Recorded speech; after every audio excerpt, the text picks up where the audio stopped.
హైదరాబాద్ హలీం 2010 సంవత్సరము.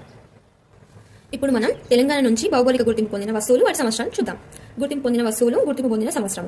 పోచంపల్లి ఇక్కత్ యాదాద్రి భువనగిరి జిల్లా నుంచి 2004 5 సంవత్సరం.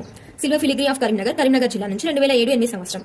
నిర్మల్ బొమ్మలు నిర్మల్ జిల్లా నుంచి 2008 9 సంవత్సరం. నిర్మల్ చిత్రకళలు నిర్మల్ జిల్లా నుంచి 2008 9 సంవత్సరం. నిర్మల్ ఫర్నిచర్ నిర్మల్ జిల్లా నుంచి 2008 9 సంవత్సరం. చేర్యాల చిత్రకళలు సిద్దిపేట జిల్లా నుంచి 2010 11 సంవత్సరం. పెంబర్తి మెటల్ క్రాఫ్ట్స్ జనగామ జిల్లా నుంచి 2010 11 సంవత్సరం. గద్వాల చీరలు జోగులాంబ గద్వాల జిల్లా నుంచి 2010 11 సంవత్సరం. హైదరాబాద్ హలీము హైదరాబాద్ నుంచి 2010 11 సంవత్సరం. సిద్దిపేట గొల్లబామ చీరలు సిద్దిపేట జిల్లా 2011 12 సంవత్సరం. నారాయణపేట చేనేత వస్త్రాలు నారాయణపేట జిల్లా నుంచి 2012 13 సంవత్సరం. ఆదిలాబాద్ డోక్రా ఆదిలాబాద్ నుంచి 2017 18 సంవత్సరం. వరంగల్ డరీస్ వరంగల్ నుంచి 2017 18 సంవత్సరం. పుట్టపాక తేలియా రుమాలు యాదాద్రి భువనగిరి జిల్లా నుంచి 2019 20 సంవత్సరం. తాండూరు కందిపప్పు వికారాబాద్ 2022 23 సంవత్సరం.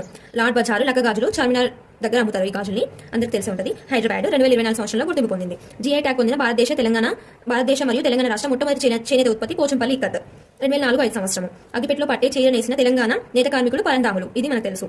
తెలంగాణ